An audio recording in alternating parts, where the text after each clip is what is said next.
From the age of Big Brother. If they want to get you, they'll get you.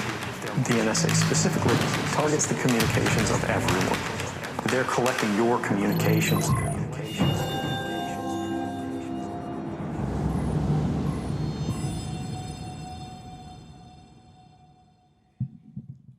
Oh my, oh my, oh my.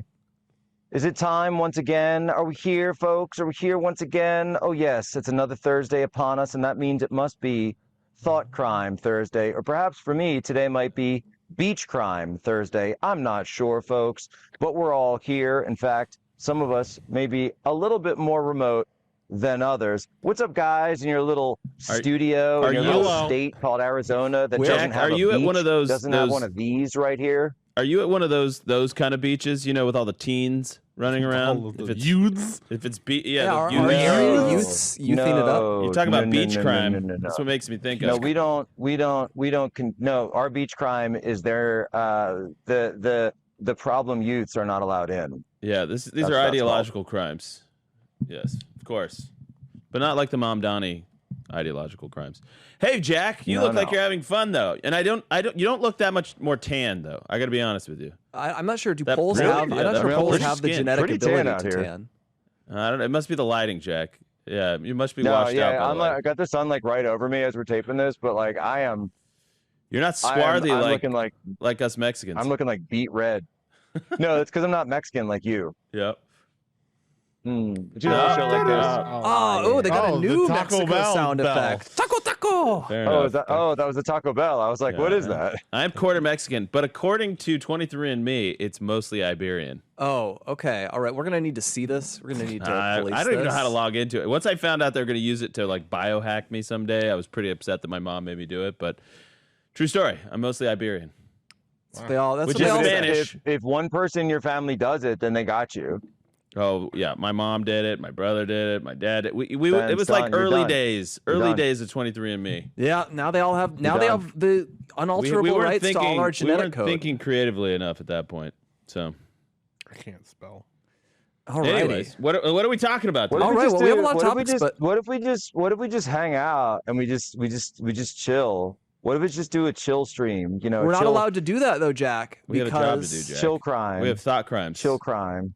We're not allowed to chill because our first topic, Jack.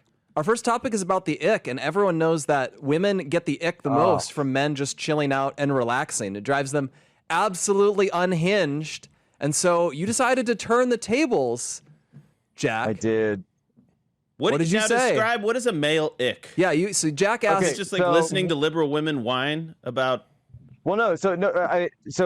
I mean, that could be an example of one, right? So women came up with this thing called the ick recently, a couple years ago, I don't know. And they said, this gives me the ick, or this about this guy gives me the ick. And it's been this phrase, that comes along.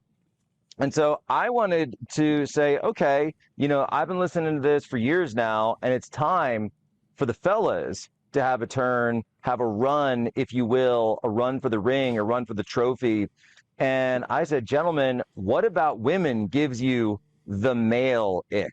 What produces the ick in men? I got that one. Women do behavior or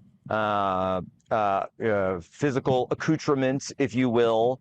And let me just say, this thing went viral, literally just one tweet and popped off. I love, by the way, can I just say real quick before we get into it, that none of the guys required any explanation on my behalf about like what exactly I was talking about. They were all just like, they immediately just popped in and started answering. All right. It's fair. Who wants to go first? I feel like I would be irresponsible going first. So I've got one. When they have a penis. Okay. That goes without saying. Okay, but have you encountered that in real life? No. Okay, this is a true story. So I'm at a bar. This didn't happen to me. It was my roommate at the time. I was living in California, and we went out to a bar in Santa Monica, and we're all hanging out. And actually, my wife was with me. So I was married at this point, so it was post roommate, but he was my roommate one time. And anyways, so we go to this bar, and he comes to me. He looks at me directly, goes, "That woman right there is the most beautiful woman I have ever seen." Oh no! And this is where it gets really weird. it was a tranny, just to get ahead of it, and it turns out that the tranny was engaged to a dude, and they were both Canadian. So it all made sense. He thought that the transgender person was the most beautiful woman he'd ever seen. It was a very female-looking man at that point. I don't know how long they were on hormone therapy, but once you knew, you're like, oh, okay, I see it.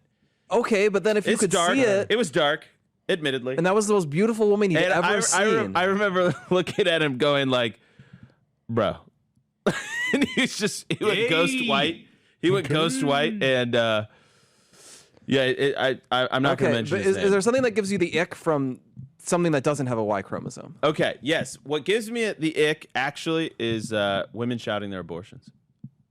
That's not good. That's definitely pretty good, right? It's pretty good. Yeah. All right, Russ, you've recently. Yeah, my ick was definitely in my past relationship. Anytime she lost her vape, she started like freaking out, and it's just so at that point I was just like, anybody who was just like connected to the fruity pacifier, that was like it was a no-go for vapes me. In general kind of give me the ick with women. Yeah, vapes. True. Anything I'll throw out a couple that came out in my sort of impromptu poll. So big one was septum piercing, nose piercings in general. That came out a lot. That's Tattoos, a big one. They're saying women with like women have just gone overboard with tattoos was a big one. But one thread, or I should say a common theme that I encountered was, and this wasn't trans necessarily, but more of like a learned behavior, was sort of the theme of like women acting like men, women acting masculine. So cursing, binge drinking, dropping their voices to a lower register when they speak, vocal fry. I think going all of these different things that women have been doing lately. The higher you kind of get what I'm gives putting me the out. ick too, actually.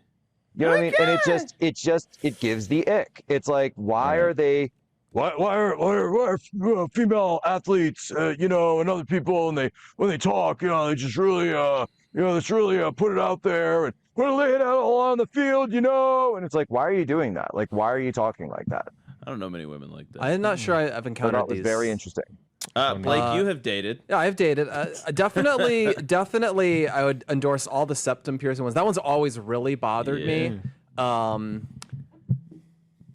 always just think of the intrusive thought I always have with septum piercing is I imagine it getting caught on something, and then you're hooked on it like that, and if it rips and like it could rip out. True. Like I think about that, so and it really true. bothers me, and I can't get that visual out of my head. So it like always viscerally upsets me to see that. I don't even like the ones on the side. Those are really common now. Like they'll get the really thin ring on the side of their nose. I really don't care for those either, and those are really common now. Calf tattoos.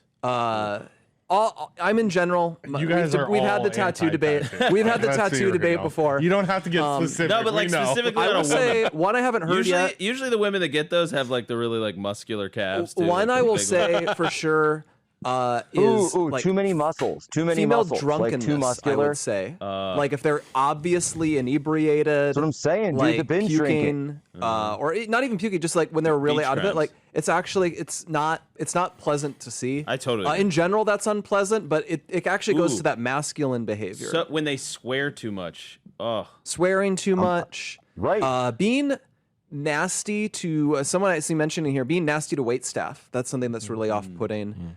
That's big. Something That's a weird that flag, I've too. encountered. Most of these are not stuff that I've actually encountered dating, but one that I have is where they'll like brag about doing manipulative or Machiavellian behavior. I've encountered this, and I didn't understand what it was trying to communicate because it kind of just sent the message like I did something evil and got away with it. And I could not understand why that would be appealing. and you think that's just a female trait? I don't know that it's a female trait, but it's a I was trait gonna that a say, woman that's did just that gave women, me the man. ick in a big way. that's I hate to say it, but that's You pretty. think? I think men That's men pretty are equally baseline. guilty of that. Men are equally. Of men do a lot of- Machiavellian behavior? Women don't are think much so? better at that sort of thing, I think. Women- mean no, girls women- no, type women are behavior, better that's at- totally a woman thing. Men are confrontational in terms of their interactions and disagreements. Men are confrontational, whereas women who lack the physical strength of men become less confrontational, and they become more subversive, right? So subversion, manipulation, like these are all, you know, there's even a term for it, feminine wiles, right? These are the female strategies for for success or destroying their enemies. You know, that's kind of like the old adage, you know, when they say, like, you know, if women were president, we'd have no wars. And I'm like, you're right, because they would have, like, nuked the entire planet and there would be no wars to fight. Mm-hmm. Women don't like it when I say that. There were studies on that where because we have a good case study in the sense of the United Kingdom, where obviously there's been many kings and queens that goes back hundreds of years, over 1,000 years, and when I forget the exact number, but percentage, but it did actually come out, and I want to say it was a Cambridge study, something like that, where when England had a queen, they were more predisposed to go to war than when they had a king. That this is actually borne out if you look at British history. I could believe that. Queens more likely to go to war than kings. A kind of creepier one. War gives me the we've ick. covered like Especially FGM, female genital mutilation, which they do in fundamentalist societies. And they've actually studied basically how enthusiastic people are about that. And it's like old women doing it to younger women who are like the most aggressive in like mutilating them and like messing them up. That all tracks. So all that gives Caboose? the ick. Caboose. Yeah, Caboose. You have to tell us what. It was Hold on, Caboose. now I've definitely got the ick. Hey, gentlemen. I'm trying to see, but I want to get some good ones in the chat too. Hold on, Caboose is giving us his take. Yeah, my ick is sorority girls, because they get sort of that mob mentality where they just don't think rationally when they're together. That's basically based on my experience from working on a college campus. So just girls when they're in groups. Girls in groups. Girls in groups. Caboose is endorsing Islamic principles. They should be in their hijab, in their home, not allowed to No, congregate in groups. No, I did not say that. Stop it. So I saw a really good one. There was a great interaction lower down the thread, and I had to retweet it because somebody just, one follower of mine had said, constantly dragging any conversation to be about them. To which a woman replied and said, "Woman here, a man using the phrase gives you the ick, gives me the ick." And he just wrote, "Case in point." Case in point. We're not talking about you for 5 seconds. Well, that gives me the ick. Hold on. Again, I just want to say, I do think there is kind of like a theme right now with like woman bashing within the conservative movement. And it's probably not, okay, some of it is very much deserved. But I want to bring the sexes back together. I want us to find harmony, in God's design. I don't want us to always be this gender war thing. Jack, you've experienced this too, I'm sure, like with like Turning Point students. They all like, the men hate the women and the women hate the men, and they're just like at each other's throats. It's not good. It's not good. How do we fix this? The way you fix it is ultimately the enemy here is modern feminism. The enemy is actually modern feminism, which is completely not conservative. It is not trad. It is not Lindy. It is this idea that pushes women into male roles and completely distorts the traditional gender roles of society. And a lot of the stuff that we talk about is like this, and a lot of the issues that we have described here, even on this program for years at this point, all come back from this. And we are surrounded and we are inundated with feminist propaganda from anytime you walk into a library as a little kid to when you go to school to when you go to Hollywood. So you're just constantly surrounded by, women can do anything. Women are, yes, she can, and all of this stuff. Whereas young men, and as someone who has 2 boys, that, you don't see any of these types of programs for, we're going to help young boys get into STEM, or we're going to help young boys have a track up. So, we do have to acknowledge, I think, that we live in a society that is governed very much by girl boss, longhouse feminism.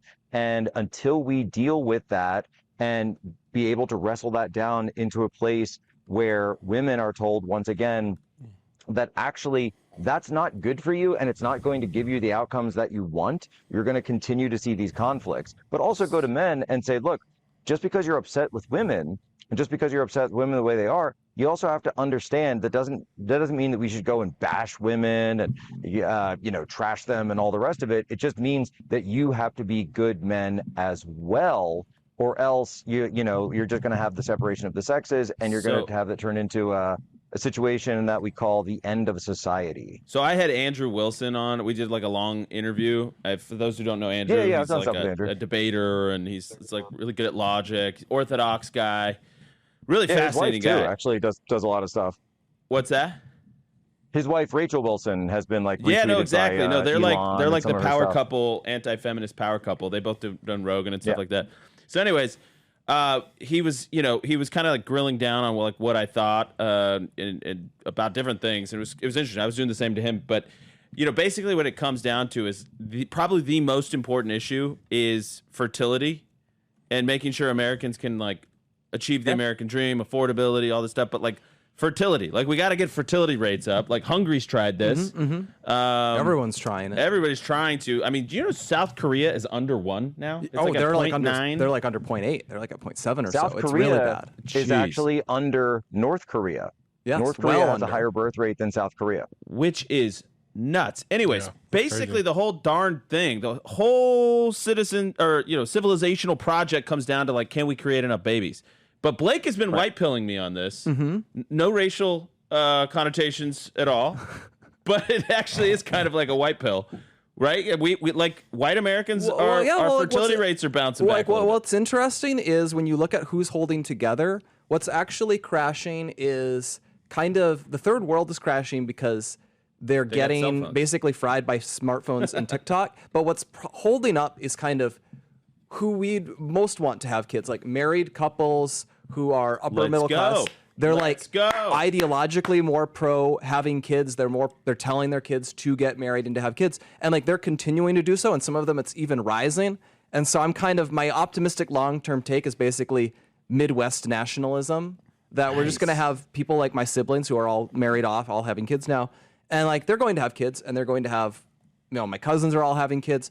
I think the future of America is going to be these like middle class, just pumping out 4 or 5 kids. Let's go. Well, I was just hanging out in Colorado with 4 couples and over the last weekend, and there was 12 kids and a 13th on the way.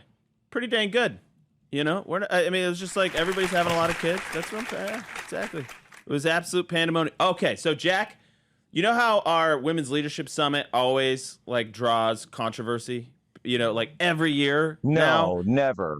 Women's it used to never. It was ever. Like I remember Charlie talked about this. He's like, we've been doing this event for like 9-10 years, and like nobody ever. It was never like a big deal. Everybody's like, I'm so glad you're getting the women together, and then all of a sudden it got like controversial. Like something about women and leadership in the same sentence. It was like it just like triggered online dudes.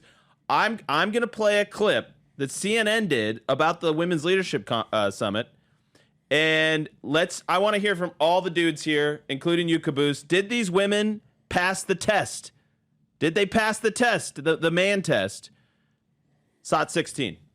Feminism is the biggest lie we have ever been sold as women. But the attendees have had a little more nuance in their analysis. Some have even said you can have it all. From what I see, like society has co-opted the word feminism, which should just be the equality of the sexes, which I really do believe in, to be something of pushing the other sex down, which I really don't believe in. I've run 3 companies and have a nonprofit and adopted children. So I feel like the messages to me were that women can do it all. And how do you see that as different from feminism? Good question. That is a great question. I feel like feminism is the pursuit of I need nobody, and I don't need a man, I don't need others. So I feel like the left is so focused on feminism equals abortion, and that's like not at all what feminism should be for. It should just be like, how can we empower women to fulfill what they feel like their calling is? A lot of the left say that they don't need men, but we do.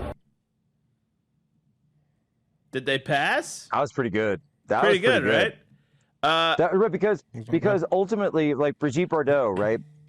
When the great French actress, rest in peace, that when she was asked once, "Are you a feminist?" she replied, "No, because I like men too much." And that, although I will note that Brigitte Bardot she had one child and hated it and was estranged from her own child, and that would definitely give me big ick. There's another clip I'm here. not getting her to say she's a great mother or something. What I'm saying is she That's a great quote, understood that at the root of feminism is the hatred of men, and that all of this like equality of the sexes and empowerment stuff that they talk about is actually just window dressing in the same way that like most social justice programs are, in that it's actually a thinly veiled patina on resentment and envy, whereas like you can have empowered women and you can have successful women but without the misandry. Let's try one more clip. It goes on. I want to see do the Turning Point women at Women's Leadership Summit pass the man test. SOT 17. Speaker Savannah Stone is a married 21-year-old who's built an audience advocating for traditional gender roles in a sometimes provocative way. Submission gets a bad rep because it's seen as slavery for whatever reason. But submission is a trust and it's teamwork. It means the woman serves the husband and the husband lays down his life for the wife, because women are controlled by their emotions and men are controlled by logic. She goes viral a lot on TikTok for talking about women submitting to their husbands, being submissive. What do you think of that? I mean, that's what the Bible calls us to do, so that's what I think is true. The words sound kind of crazy and a little controversial, but I mean, I believe what the Bible says, and I think that's true, and I think she said it great in there. Did these women pass the ick test? Did CNN pass the ick test? They made it sound like a crime, like a true crime. I know. Like, did you hear the music in the background? It was like, yeah.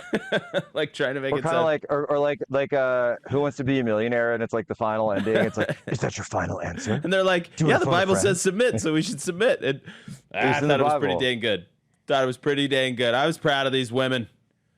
They did well. Do we have another one? Oh wow, we have I don't know if we need to play it or not, but it's up to you guys. Are people liking this? Caboose, should we play another one?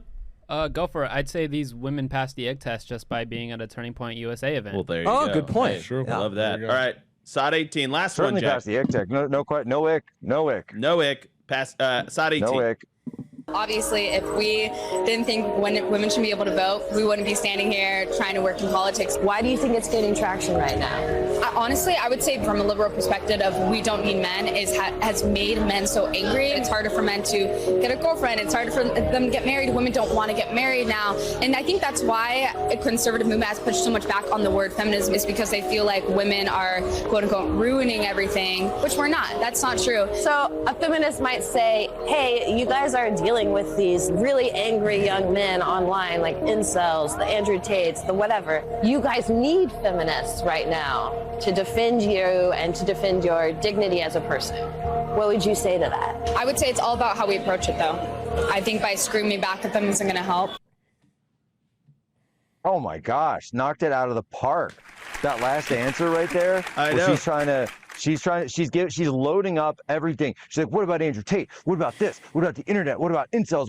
And she just goes like, well, why, if we're just nasty back, then isn't that just going to make the situation worse? Amazing. Yeah. Amazing. I genuinely, Perfect answer. I was floored by this. And I mean, the music makes it sound so ominous. Like, look at these crazy women at this conservative event. Wait, by the way, one insight that I have, though, is we should all point out that this, as it's a Turning Point event, you have to imagine that this is a room full of women that have watched hours upon hours of Charlie Kirk on campus. And there was no one better ever at turning around a gotcha question than Charlie Kirk. And so now you're seeing the Charlie effect, that when you try gotcha questions on Turning Point kids, don't work. It don't work. It's kind of like racism, when they would like hurl racism. Yeah. Everyone's just like, they'll say like, that's racist. Doesn't work anymore. Yeah, we had to like build up antibodies. I'm telling you, you could track the political discourse in the Overton window in this country just based on like what antibodies have we developed recently to the liberal malaise and the accusations they hurl at us. And it's funny because you'll see other ones fade. So we've gotten very good at suppressing the racism label, but now we need antibodies, I think, against old-fashioned socialism. Yeah. Now everyone's like, oh, what if we team up with the socialists against wokeness? No, don't do it. It is funny. We have kind of come full circle. You brought up Charlie, Jack, and it's like, how did Turning Point start? It was socialism sucks, and now we gotta we gotta deal with it again. Gotta remind everyone. And by the way, who are the most likely to be socialists? Crazy women with septum piercings. Young circle. women were always the most enthusiastic members of the party. Yep. George And it's not working out so well for New York. They're going to drive away all the productive people. If you are an entrepreneurial person right now, and you just happen to be coming up, let's say in Queens, you're coming up through the ranks, you're like, I got this great idea. You're not going to do it in New York if you can help yourself. You're going to get the hell out. You're going to go to Florida or whatever. I don't know. You go somewhere. Go like this happens in California all the time, by the way. It's just like people have these businesses. They might grow them a little bit, but once they get to any size that they're making any money and they're paying any kind of taxes, they'll move to Arizona or Texas. Anyways, that's kind of not our topic. We have another female topic. We have multiple women topics, so we could talk about artificial wombs, or we could talk about 100 women. I mean, we did make you take the test. We're making Russ take the test right now. He's Bob says 100 women. 100 women. All right. This is a fun challenge we've made everyone do over the past couple of days, and Russ is doing it right now. It was not a fun challenge. This was stupid. This is an amazing challenge. It was great. There was a challenge, or someone said online, basically, like they're daring everyone. Can you name 100 real women, living or historical? And then some hero made a literal app you can go to. If you search like 100 women game, you'll probably find it. It was so hard. It's stressing me out. My palms are sweaty. You're at, how far are you? I'm at 41. We're at 28 minutes and 50 seconds on Russ. 41 out of 100. How many minutes? I got 28 minutes. I literally started it. I started it as we started the podcast. It took me. What did it take me? 18 minutes. I'm trying. I don't know why I'm blanking. Let's go. Let's bring up the different results here, and we're also sending it to Caboose. He's got to start taking it. But do we have? Let's see Andrew's list in here. I've got to look at yours. I mean, so the whole premise of this is that it's easier to name 100 men than 100 women, which is a fascinating. No, hold on. No, remember, one of the rules was that it yes, it has to be real women, but it also has to be like notable women. And I believe the rubric that they used was do they have a Wikipedia page? Yes. So that's a pretty reasonable standard. There's a lot of Wikipedia pages. Andrew, you took 18 minutes and 10 seconds. Right. So it's not like you're naming just like you can't just name women you know. Right, no, like we call my mom. No, they have to be notable women. Right? So like actresses, singers, politicians, women of history. Has a Wikipedia page kind of women. I'm actually good with mine. So I started off with Sarah Palin, Whoopi Goldberg, Hillary Clinton, Jasmine Crockett, AOC, and then I got so stuck that eventually I just started doing all the conservative women I could think of. That's a fair way to do it. Yeah, I did. Yeah, Elise Stefanik. Helen Andrews, Ann Coulter, Caroline Levitt, Anna Paulina Luna, Marjorie Taylor Greene, Lauren Boebert, Dana Perino, Dana Lash, Phyllis Schlafly, Martha McCallum. I mean, I think I hit them all, basically. No, please, continue. Keep going. We're still plugging away at 44. Who do you have here? I got Eva Lilly. I don't know who that is. That's from Lord of the Rings. Courtney Cox. I do that. Yeah, Zendaya. Yeah, I got Laura Bush. Zendaya. Lynn Cheney. Just one Jeannie name. Carano. Okay, whatever. Chloe Cole. I got Erica Kirk at number 11. I got her at number 5. Erica. Just after Tulsi and Joan of Arc. All right, I'm looking at mine. I did mine in about 7 minutes. I did the Supreme Court justices. Like I did all the females on the Supreme Court. But then I forgot Elena Kagan. Sona Sotomayor. Yeah. Tanya That's Brown what's crazy. You Jackson, start doing this, and you literally space like, who's the woman on the Supreme Court that Trump picked? Like you totally forget. I did mine in about 7 minutes. My first woman was Caitlyn Jenner, which I'm pretty proud of. They accept Caitlyn Jenner as a woman. And then 100% organically, I'm not making this up. You can't do that. My 99th and 100th, I was like, okay, going through history. I had a bunch of historical ones. And I was like, World War II women. Anne Frank. And then 100 was Eva Braun, which was Hitler's wife. Oh, gosh. Oh, gosh. My 100th was Kim Reynolds. Oh gosh, I would go like, okay, first lady, so it was just, you could see them here: Abigail Adams, Laura Bush, Barbara Bush, Melania Trump, Nancy Reagan, Pat Nixon. Yours in like 7 minutes though. Yeah, and I would just go through a bunch of topics. I would do athletes, so I have like Mia Hamm, Hope Solo, Brandi Chastain. She's the one who made that shootout goal and took her jersey off. I was 7. I was under 8 minutes. I was 7 something. I had all 6 of Henry VIII's wives. Catherine of Aragon, impressive. Anne Boleyn, Anne of Cleves, Jane Seymour, Catherine Howard. Yeah, but did you get Dolly Parton? Catherine Parr. I didn't. I actually I got Dolly Madison, but not Dolly Parton, which was pretty funny. I got Nicki Minaj and Cardi B. They accept saints, by the way, so you can just be like Saint Lucy, Saint Agatha, Saint Mary, Mary Magdalene, Salome. Like biblical women is a good way to go. I didn't think of saints. Saints would have been great. Yeah, tons of saints. What actresses did you get? Let me see here. I think I had Nicole Kidman. I got her. I had Natalie Portman, Meryl Streep, Nicole Kidman, Beyonce, Ella Langley, and then I started. I got Sandra Bullock, Angelina Jolie, Jennifer Lawrence. I hope all of you have Erica Kirk. She's accepted. Yep. She was number 11 for me. She was 63 for me. I got to the politics ones a bit later.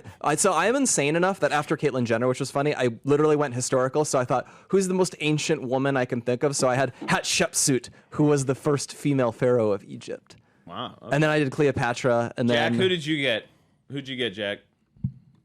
My 100th was Melania. I didn't do like actresses. I stuck with more like politics. So I was doing like a bunch of like those, you know how like in the EU there's a bunch of like like female leaders. So I did Ursula von der Leyen, I did Kaya Kallas, I did Sanna Marin. Did you get Liz Truss, the Cabbage Queen? What was your most obscure what was your most obscure name? Most obscure. I wish they gave us that data.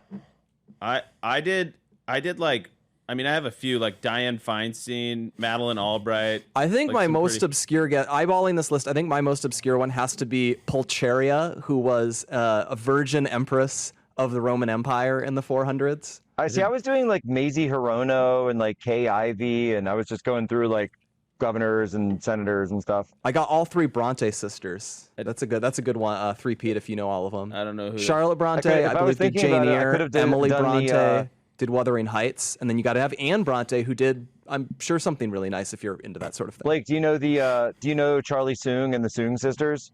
I know the Thune sisters. I couldn't remember their names off the top of my head. Yeah. So it's like one is married to Sun Yat-sen, one was married to Chiang Kai-shek.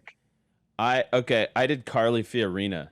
Suck on that. Carly Fiorina. All right. Wow. Alrighty. I don't know why it popped into my head. I had Mata Hari, the only famous female spy in history. It took Mata Hari. Wasn't Mata Hari her code name? Yeah, they take if it's their Wikipedia name, which I think she's there as Mata Hari. Whatever the Wikipedia name is. Okay. What about Usha Vance? I didn't get Usha Vance. I got Usha. I didn't put Usha Vance. I got Usha. Yeah, I didn't put that. I later did a bonus list just to see if I could do. What was your first name? My first name was Caitlyn Jenner. Okay, what was your first name, Jack? Erica. Suck up. I did Sarah Palin for some reason. Why Sarah Palin? I don't know. I was Sarah like, Palin. What was yours? Because when Evangeline. For some reason, when I thought like, okay, notable women who have a Wikipedia, and I was just like, okay, Erica, like, because I was starting it with like, I'm like a concentric circles guy. Like I start with people that I know. Mm-hmm. So like, well, I know her, and then because then I went to the cabinet, right? I had like Pam Bondi, even though she's not technically in the cabinet right now. Tulsi, etc. Like I went with Caroline Leavitt. Like I went with people who were like in that concentric circle of like people I'm friends with, people I work with, people I know from like politics, and then like I just moved my way out from there. See, that's what I really like. That's your impulse, and I think that's what a lot of people would do. You went to like heavily in conservative media. And then I'm like, I must go back to 5000 BC and work my way forwards and think of who comes to mind. And so I had Egyptians, then I had Romans, then I had saints, then I jumped to first ladies, then I jumped to Henry VIII's wives. Saints is a great idea. I wonder if you could also almost hit. I wonder how many you could get with just saints. Would you have to write the word You could easily saints? probably hit 100, but I got about 15 and then ran out of steam. I did from number 65 to 100, Teresa, all Saint conservative Mary. women. Janine Pirro, Joni Ernst, Alveda King, Megan McCain, Kaylee McEnany, Mary Miller, Katrina Pearson. What? Oh, sorry. No, I'm just thinking of saints now. Oh man, I did. I did a second list where my first one was actually Charlotte Corday, who was a right-wing assassin in revolutionary France. You're just so obscure. And yeah, I go through the scores. And then the last two I got, because they both have their own pages, Malia Obama and Sasha Obama. Malia. Whatever. Malia. I should have done like more communist women. I did like Kamala Harris. I did get Kamala like Harris. Madam Mao, Jiang Qing, and then like Ulrich Meinhof and like from the Meinhof Bader group and just like gone down the list. So I will note everyone, by the way, is that he is at 37 minutes and you have 64 names. So you're remembering I'm literally about just two women a minute. I'm just pulling writing down what you all are saying and trying to remember how to spell. Did you do the male version, Jack? Did you do the male version? You do have to spell. You do it. Yeah, you have to I spell can't right, spell which is for annoying. crap. I did the male version. That was pretty forgiving. The male version I could just do. It was literally as fast as I could type, and it took me a little under 6 minutes. I did. No, it took me 15 No, there were a minutes. couple where like I missed like one, like I got an A instead of an E, like I got the vowel mixed up, and they wouldn't. I take just it. had to respell Caroline Levitt like 4 different times. Yeah, I found this one was pretty generous. Like I misspelled. Yeah. I did like Queen Elizabeth, the Queen Mother, and like I misspelled mother, and it still gave it to me. I did the could you male just do, version like, in 15 Could you just do minutes, like the Queen 3 Victoria minutes. 1, Queen Victoria 2, Queen Victoria 3? Yeah, you can little cheat. So I did notice someone I knew did it, and they just there's actually many Cleopatras in ancient Egypt, so you could do like 8 Cleopatras in a row, and I felt that would be a little because wasn't the Cleopatra that ended up with Mark Antony as like Cleopatra the 8th? Yeah, she's a late one because it's the end of the dynasty, but they all had that stupid name. Angela's like, I did 30 female wrestlers. You can totally do that for the 100 men, by the way. You can literally just go, well, there were 17 Louis in France. Louis 1, 2, 3, 4. There's 47 presidents. Well, 46. Yeah, but they at least have different names. They're not just Louis and a Roman numeral like a Super Bowl. Yeah, fair enough. First, you could have done all the... Anyway, all of you should look up the Name 100 Women game, and if you send a screenshot to freedom@charliekirk.com, I will look at them at least. All right. I don't know if we'll ever look at this again, but I will let look us at them. know. Is it harder to name famous, notable women than it is famous, notable men? Is that the patriarchy? Is that systemic oppression? Or is that just the way the cookie crumbles? I don't know. I don't see it as just speaking for myself. Like I don't see there being any difference between the naming men or naming women. I think you will pretty quickly discover, at least if you're a guy. I mean, maybe for women it's different. And that I'd be interested. I wonder if could Daisy name 100 men before she could name 100 women, for example? Because Daisy did fill it out, and she had a lot of authors and actresses and singers that I didn't know. Can women do this? Genuinely, I as soon as we started doing this, I was like, this does not suit my turning brain. on me. It does not suit my brain. My brain is. Yeah. It's a fun challenge. Everyone should take it. You can get a screenshot of your results. There's like a link to click it, although Jack didn't, so we can't look at his full list. Shame, Jack. All right. No, I got mad because I put my wife in and it wouldn't take Tanya Posobiec, and I got mad, so I shut it down. And then I didn't realize that we were supposed to screenshot. So I really want to get to this next topic, Jack, because you just interviewed the director of this, and that is, of course, Citizen Vigilante. I watched that last night on the planet. So, I mean, as far as how good the movie is, Jack says it doesn't matter. We've got to tell people what it is if they're out of the loop we on should this. play the trailer. Okay, all right. I have a take on this where, like, I would say, for what it was going for, it was perfect. That's a bold take. What's the trailer? I believe clip number 2 is the trailer. Clip 2. Let's show all it. Right.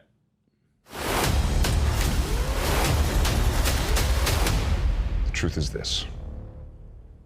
You are all being used. The vigilante citizen is delivering a brand of justice that some believe the authorities have failed to provide, targeting both criminals and those in power accused of allowing crime to flourish unchecked. There's been a lot said about me, so I thought you should hear directly from me. I'm here to help you take that control back. The state, court, police. See, you think that they've failed you, but they haven't. No, they only exist to control you.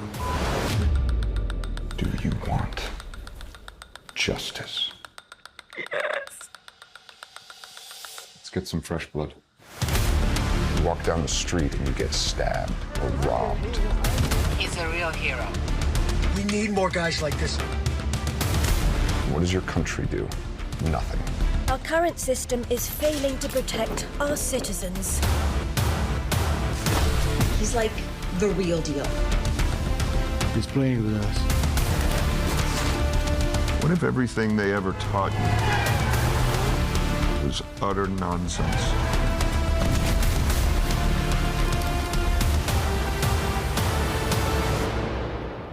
We can change history.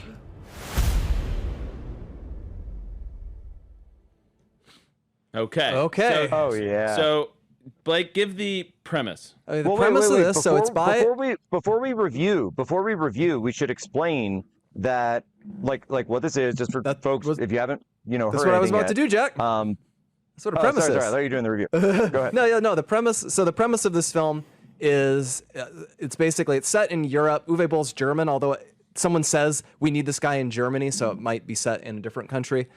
And it's Croatia. Croatia? Okay, it's Croatia explicitly. But so it's filmed in such a way that like it kind of doesn't matter. It's like, a European every place, sort of. Like they have their money's in euros, all of that. But anyway, the idea, we know Europe has had these grooming gangs. They have random migrant stabbing attacks. They have these migrants housed in hotels. They have a real migrant crisis, a migrant crime crisis.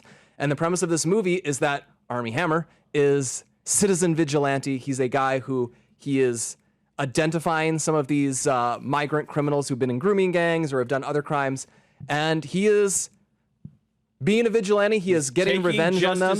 Taking justice into his own hands. And also not just the criminals themselves, but like judges who are doing it. And it's so controversial that it's for all intents and purposes banned in Germany. They refuse to give it a rating, so it can't be released in theaters. You could watch it on your home computer, but it's not illegal to possess, but to show it. I went and, which is, by the way, crazy to say illegal to possess, which is actually a thing in Germany.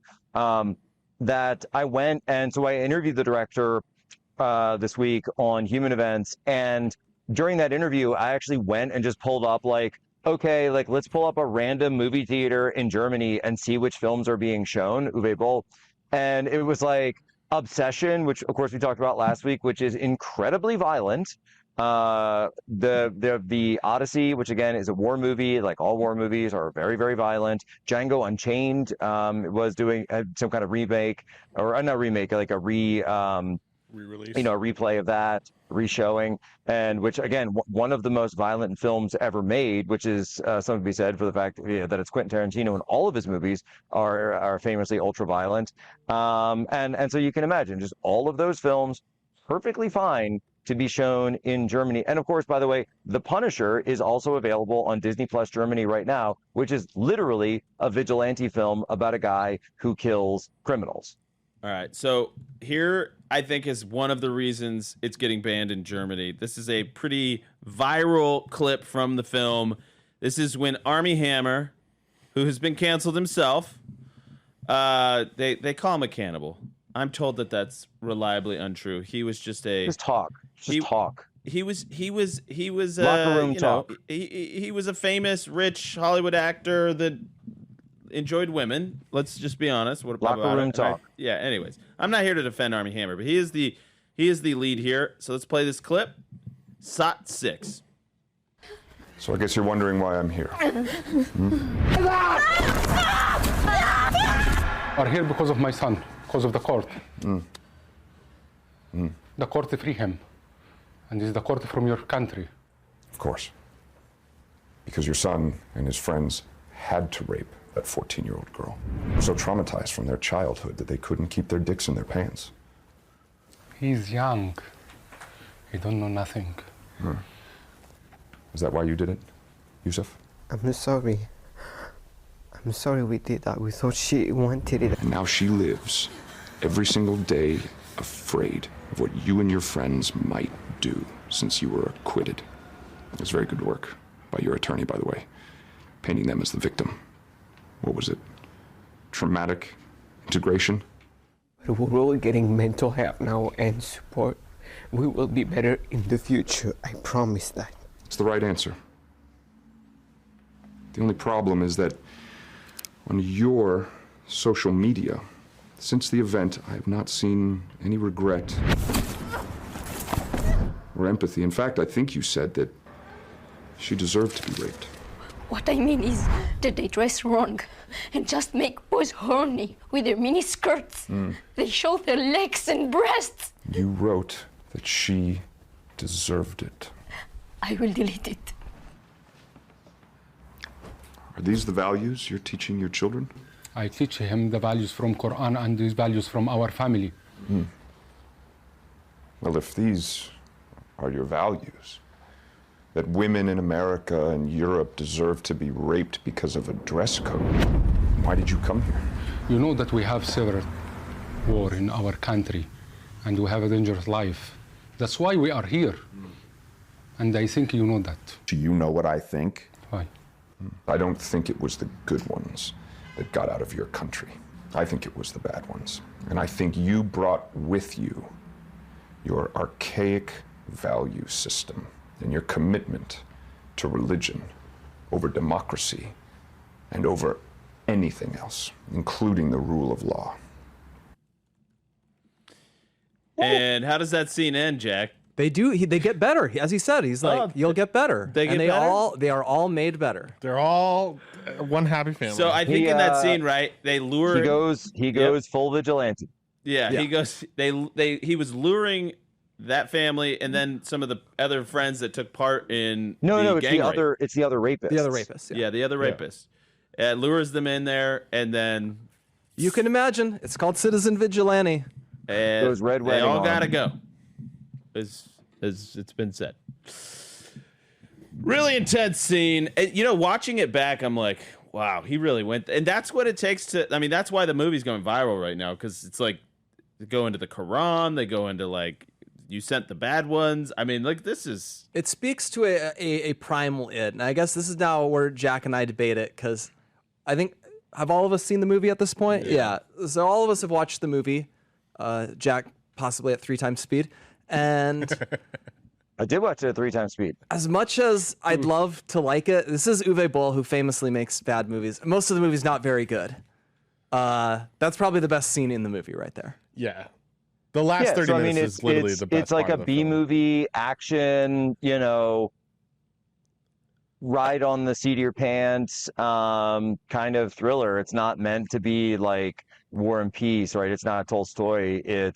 It's literally like, we're going to go in, we're going to throw some stuff at you that comes straight from the headlines. And by the way, he told me that in his interview that we did, that these crimes, they're not just similar to certain crimes that you've seen, obviously this gang rape. He's referring to actual crimes and basing it on actual crimes that have happened across Europe. So he brought up the mass rape of a 15-year-old in Hamburg that in that instance, the judge let everyone off. They actually did not face jail time and had said, oh, well, they were victims of society because they were not allowed to fully assimilate, and therefore they were lashing out at a society that would not assimilate them. He brought up Irina Zarutska. He brought up a number of things that have happened in the U.S. and Europe that just literally straight from the headlines that we talk about every day. And he said, let me put that all into a video, because I feel like, and he was totally right in saying this, that there's so many people out there that if you're not a news junkie like all of us, if you're not doing this every day, if you're not focused on it, you may not even know that all of this is going on. So an incredible way to present that, and the most effective way to present that, of course, is through a story, through a film. I found it legitimately jarring to watch. I have many of the same. It's a gory movie. I have many of the same critiques. Oh obviously. yeah. This is not a movie for kids. Yeah. I guess so.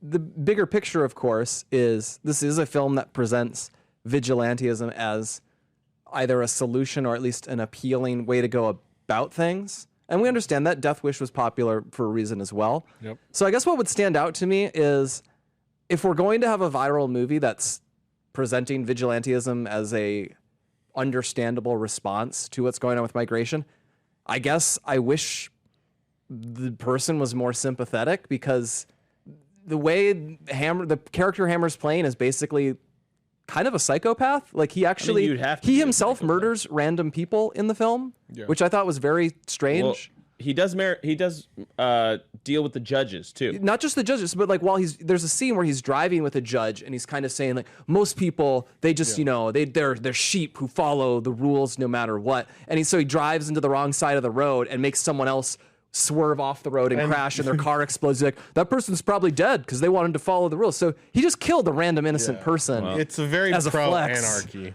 Yeah, it's like an anarchist. It's almost a nihilistic film in some ways. Let's go ahead and play one more clip. Well, maybe the character is, but I mean, I'll just say, having talked to him, he wasn't. I didn't get the sense that he was advocating for vigilantism. That's not something that he said to me. It was just more that he was thinking, what would the type of person be like if they were to become a citizen vigilante? And the opening scene is of a migrant stabbing a mother in front of her young son. And it's sort of left unspoken. I didn't actually ask him, but it's sort of left unspoken as to whether or not that was the origin story of the main character. And it could sort of be read both ways. He does sort of talk about how his mother had been killed and his father sent him off to boarding school in America. And so I didn't take it as advocating for vigilantism, just more of like a vehicle for these types of issues to be talked about in public. Except for the fact that part of the film was literally that they shot scenes of people on social media being like, this guy is so cool. Yeah. So that does read as it's promoting, advocating for vigilantism, which again, if the director wasn't quote unquote advocating for vigilantism, his art was sure advocating for vigilantism. That's, to be fair. We should play SOP 5. This is him going after the judges. Yeah. Which, again, hits pretty hard. Awesome. Judge Reinhold. Who are you? Here from the Chief Inspector's office. We have new information that's come to light.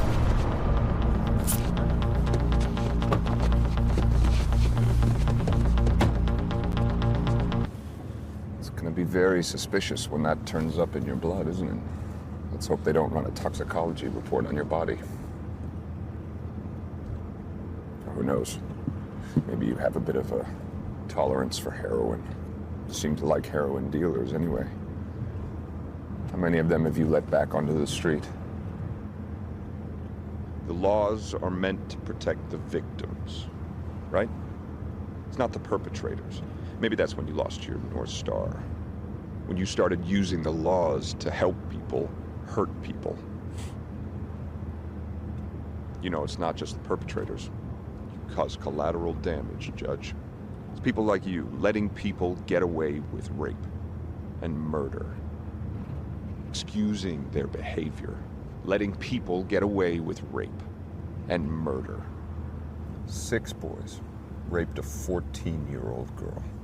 I saw your interview in front of the courthouse. I saw you say that these boys just had an adjustment issue, that they didn't know how to fit into society.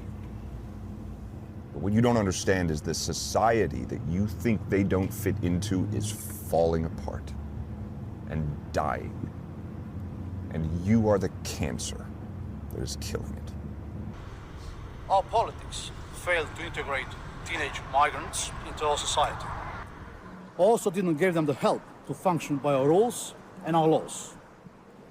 The gang rape was in a way a cry for help and structure. Not only the young girl is the victim, they are also victims.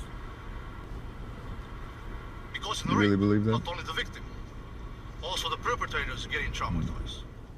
It doesn't help the young girl if they're getting locked up now and getting their normal life for a long time denied. That's all, gentlemen. That was you after letting a gang of rapists free. It is crazy. You know, Sarah Rogers has a bunch of these like crazy stories. Like, yeah. She has them all memorized of all just the insane, like actual true stories. If you think that's like not actually happening in Europe, it's actually happening. I mean, she's all from based on true. Our friend, she lives in New York incidents. City, and they'll have cases where a mugging has happened, and someone sees a mugging, and they just think, do I want to intrude on this? Where I would have to basically, like, if it's, for example, if it's a black person mugging a white person, do I want to come in and like be the person who is fighting this person?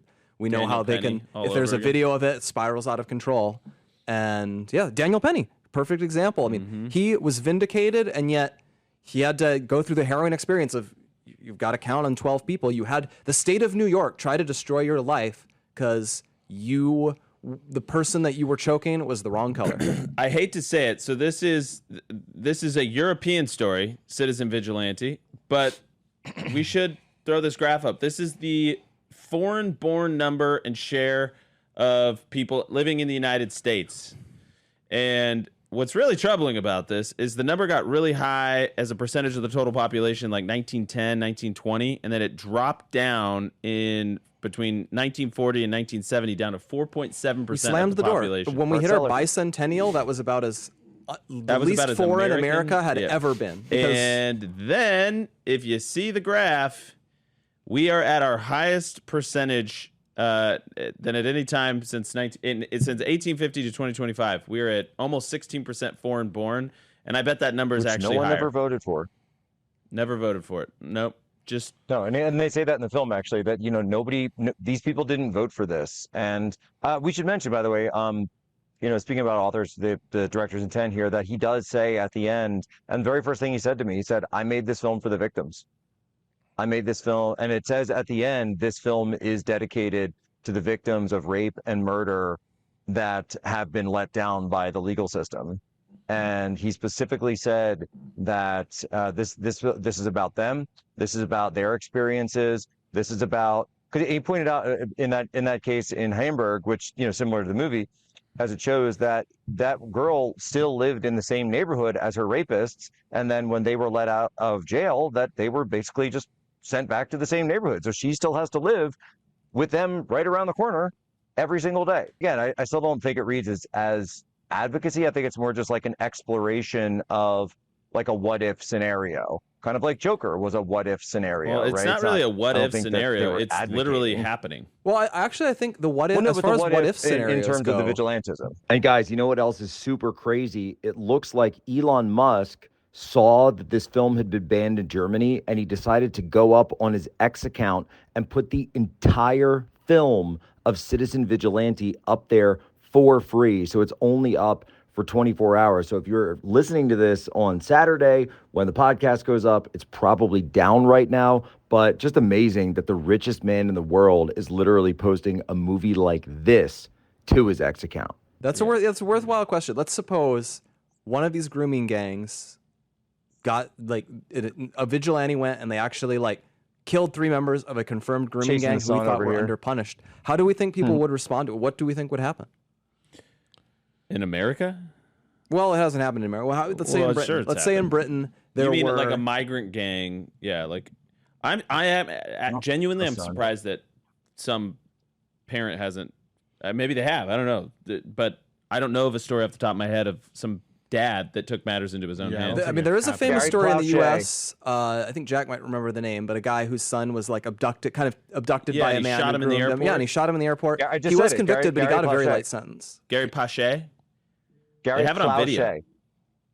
Yeah, so his son was abducted by a karate instructor who was he had wormed his way into the family, and it was a family that I believe was just, I'm not going to say that. I'm not going to get into all the details, but he was a trusted member of their circle, was taking the son to a karate tournament in California. They had lived in Louisiana, and basically just abducted him, absconded with the son. By the time they found him, he had dyed the boy's hair. It spent I want to say a week. And they did find him. They brought his son back. But when they were bringing the perpetrator back, the karate instructor, which is a young guy, I think he was in his 30s, that the father went around all throughout town and kind of was able to find out, just going to bars and talking to local cops, what the specific logistics would be, what flight he was on, when it was going to land, and all of this. And he wore stupid costume, his actually that was not a costume. I found out because I followed the son on Twitter, that he actually said no, my dad just dresses like that. My dad just always dressed like that. Wow, it looked like he was trying to go in and it hide looks like in he was plain trying sight. to with glasses and a trucker hat. Yeah, and so he goes in, and they have it on video where it just goes pop. And they're like, why? And he just he waits for him to he waits for him to walk by, and he just walks up with a snub-nosed revolver and just gives him one to the head, but it's right to the temple, and it's on film, and that's it. That's it. My thought is, by the way, the judge he got let off pretty easy there.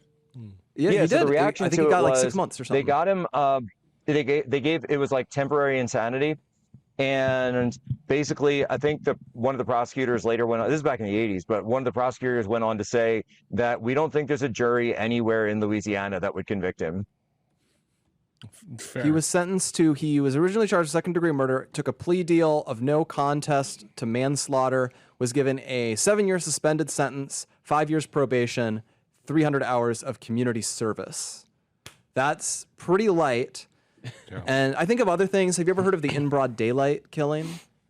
This was in rural Missouri, like northwest Missouri. Father of the century, by the way. Yeah. Father of the century. And this was a guy who was like a local menace. Like he kind of would do a lot of petty crime in the area. He was a bit of a sex predator. He kind of, I guess we would call it grooming today. Like he had a wife who he basically started a relationship when she was 14 or something, terrorized her family. When they tried to get her back, he would mess up their house, and he like assaulted people, but could never get put away long term. This was the soft on crime era. And finally, locals in the community, in broad daylight, this is a small town in Missouri, some people went up to his car and they just shot him to death. Dozens of likely eyewitnesses, and no one ever talked. So they've never caught anyone. Wow. It's like Murder on the Orient Express, right? The Agatha Christie novel. There was a German woman who shot somebody in court, I believe. Yeah, she shot her rapist, I believe. Maybe no, French. Her child's rapist. Oh, yes. I think he killed her child. Rapist. Yes. And the video of it's like haunting. She just like goes up there and just, you can tell she's like probably never even shot a weapon before she like tried. She probably practiced just for this moment, but she's, the hands like all over the place. And just shoots him like 5 times. Yeah, I think it's Marianne Bachmeier is, yes. So she killed Klaus Gabrowski, who was on trial for the rape and murder of her daughter, Anna. Yeah, murder. And too, she was convicted of manslaughter and unlawful possession of a firearm, and was sentenced to 6 years, released on probation after serving 3. Worth Should it. have given her a medal. Yeah, Should have given her a medal. Yeah, in that instance, it wasn't like a migrant, but there's that crazy video that goes viral like every so often on X or whatever, where it's like this migrant dude who comes in with like, I think it looked like a French scene where the mom is trying to protect the daughter. Have you seen that video? The mom's trying to protect the daughter, and the guy's like trying to grab them out of the house, but then he gets scared off by some noise down the street, and it's caught on a Ring camera. Oh yeah. No, I know what you're talking about. Yeah, in France. Yeah. That video is like exactly what Uwe He Ball just is grabs talking her. He about. just walks up and grabs her. It's from like a doorstep. Yes. Oh yeah. He That just was actually. walks up Do you and grabs remember? her and tries to like. Those videos. In fact, do you Go guys off. remember? Yeah. This is the story. This was the story kind of peak woke Biden era. I want to say early 21 in South Carolina. The army guy who was caught on video and he was kind of confronting the black guy in the neighborhood. He like slaps the phone out of his hand. I remember that. And Yeah. He got prosecuted for this. He got like a minor assault charge. And the full background of that was that this guy was like, he seemed mentally unwell and he was basically a local menace. And he had, among other things, he'd been caught like picking up a baby and trying to walk away with it, and got caught in this case. And he was just constantly causing problems. Nobody would arrest him. Nobody would get him out of the neighborhood. People had complained to this army guy. He confronts this guy, becomes a national villain, gets denounced by the Biden administration. They let a mob gather outside his home. He has to flee his home because there's a local mob there. He actually got convicted of assault, and I'll never forget that. He said, I regret absolutely nothing about what I did. Based. And Yeah, so no, I do wonder if this were to happen. I feel like if it happened in America today, if we had an equivalent version of Marianne Bachmeier or Gary Plauché, and maybe it was a migrant who injured or killed or raped their kid or whatever, I think they would crack down on it harder. I think that the government would, certainly a European government, Depending on the state, would say, we need to send a message for this. And it would be very, I don't want to bring this about, but it would be interesting to see how that would unfold. Yeah, it's crazy. Yeah, I think it would depend on the state. Like if you do it in like California, New York, versus like Louisiana, Utah. But Russ, to your point about Mangione, like in that case where he takes like left-wing vigilantism, which is just literally assassination, that if you look at what they're doing on the state level and the federal level with those judges, they've been like they already took the death penalty off the table. They've been like dropping charges left and right in the Mangione case. I mean, it's like this blue jurisdiction. It's exactly what this movie is all about. That you can see it happening right now, where a guy who clearly committed a political assassination. He just walks up and shoots a guy in the back on the street, right? This is obvious murder. It's obviously done for political purposes. And yet the judges in both of the trials, the federal level and the state level, are like jumping through hoops to try to get Mangione off. I have that video from Bordeaux, 22 B-roll. This just like freaks me out watching it. Good. So just some migrant tries to grab. Oh, look at mother and daughter. Yeah. What in the tries flipping to world? grab and like, yep. Look at this. Second Amendment, man. Yeah, this is. And I think that bus scared him off. Look at that. He tries to just break down the door and grabs them both, pulls them out. Ladies and gentlemen, situational awareness. It's why we need it. Everybody needs it. You need robust law enforcement because you're either going to have the tyranny of criminals. You're going to overall we don't like the reason vigilantism is bad is you get sometimes innocent people are killed. Sometimes the punishment would vastly exceed the crime. But by the way, then you get the rise of left-wing vigilantism. Yeah, and you get left-wing vigilantism. You get blood feuds. Those are bad. I mean, there's a lot of vigilantism in, for example, in Chicago, where one gang is in a war with another gang. Those are all effectively, if you kill someone over a beef and they kill one of your friends over the same beef, goes back and forth forever. That is why you need law enforcement. That's why you need firm law enforcement. By the way, that says you know what you it do says? a crime, you will go to jail for life. You will be executed for this. By the way, you know what it says here? The African migrant who attempted child kidnapping was released on bail after 2 years. Probably right back into France. Yep. Well, and this is also why not only do you need robust policing and police and sentencing, but you also need to be able to carry a firearm. You need to be able to protect yourself. Yeah. Like, don't worry. Like, yes, absolutely hope that the cops and police and all of that is going to be there, but situational awareness and protect yourself. Like that, everybody needs it. That's why it's in the Bill of Rights. Well, and I want to be super clear that none of us are advocating. We don't want to live in a world where things like this happen. We don't want to get to this point. We don't want to have people saying, oh, I want to take up arms to defend my family and my neighborhood, right? That's why we have always called for one tier of justice, not the two tier. Keir Starmer, of course, by the way, just thrown out of office. He would have been tossed out by his party if he hadn't resigned over a number of things, but a lot of which included migrant violence and migrant sexual assault that he was directly involved with looking the other way on. That there's no question that played a huge role in his ouster as the government of England just fell over this, and yet the movie is banned in Germany. So no, we don't want this two-tier policing. We want serious policing. We want people to go away. And by the way, it's like the whole, people were talking about prison abolition too recently. They're saying like, oh, what the right-wing case for prison abolition? I'm like, I can make a right-wing case for prison abolition, but you're not going to like it. Oh yeah, exactly. Well, check this out. So this was Elon Musk retweeting or quote tweeting Nayib Bukele, and you see we're talking about policing. I thought of this instantly. It's a very simple concept, really, and it's basically a graph that shows the murder rate in El Salvador. Right, it hits a peak in about 2015, and then it just drops like a rock, and you see the incarceration rate, which is the blue line, shoot through the roof. And that's really the truth is, it's like, yeah, it's good to be armed, it's good to be vigilant, it's good to be head on a swivel, but if you would just lock up the bad guys, for sure, there's a very small percentage of the population causes most of the damage. Especially for random mayhem violence on innocent people.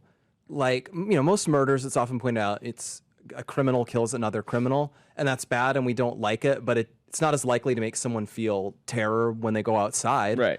But they really don't like it. They don't love the disorder of, they see shoplifters, they see vandalism. Like Aruna Zarutska. Yeah, so random. Random assassins. It was so horrific because how random anyone it was. Anyone who's stabbing a random person. This is why the UK, though, is such a terrible case, because you mentioned Keir Starmer, Jack. Keir Starmer, apparently, in his previous role before he was prime minister, I forget what the name of the role was, he sent 13,000 letters, strongly worded letters instead of prosecutions for these Pakistani rape gangs. So this is so yeah, it's really offensive when random criminals, commit random acts of violence. It's really offensive when you refuse to prosecute them because they're migrants. Yep. That's what's absolutely infuriating about that case. And yeah, we get it here in the States too, but less under Trump, thankfully. But it's just, yeah, we make our point from consequences. But like, not that I want to go much longer, but there is a really cool scene that we should mention as well, where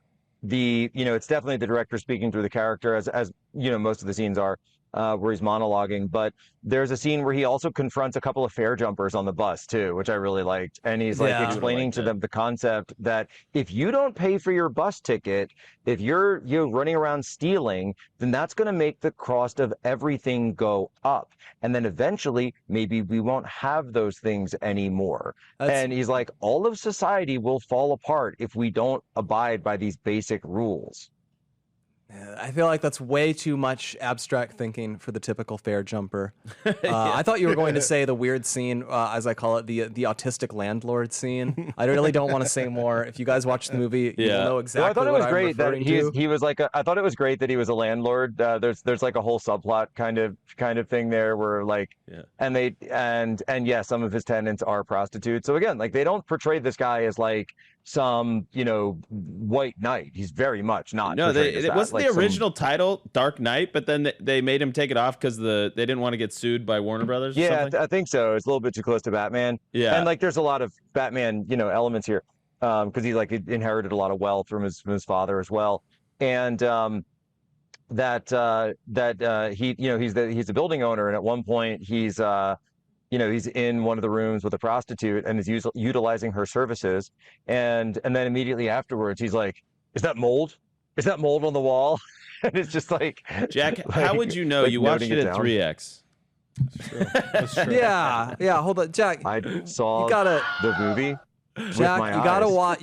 Look. I can understand a little bit of like, gotta book it. If you gotta go at 1.25 speed or something, 1.5, but 3 times speed. That's really. I might as well just read the screenplay at that point. I think, to be fair, my mind is so powerful. It's 3 times faster than the average normie out there. So me watching something at 3x is like you guys watching something at 1x. I will say, for this movie specifically, I'll give it to him watching it at 3x because it was.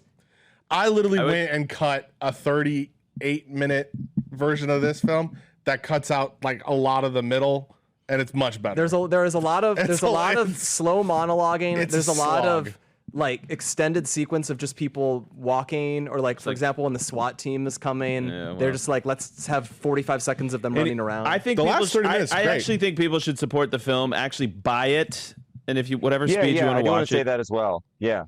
So you can get it on Amazon, right? And pay for it, and we should re-emphasize to everyone it is a very R-rated movie. If it is rated. So I went and I bought 5 of like the special packages or whatever. So you get like Blu-ray, signed lobby cards, and a couple of other things. I'm not sure exactly like what you get in the package.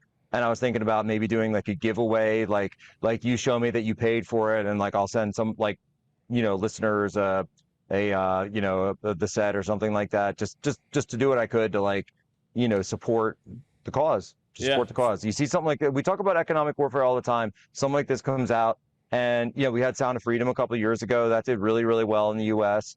And I think this would do well as well. Good. Sound of Freedom was a better movie. Jack, you want to take us home? Ladies and gentlemen, as always, go out there and commit more thought crime. Thought crime is death.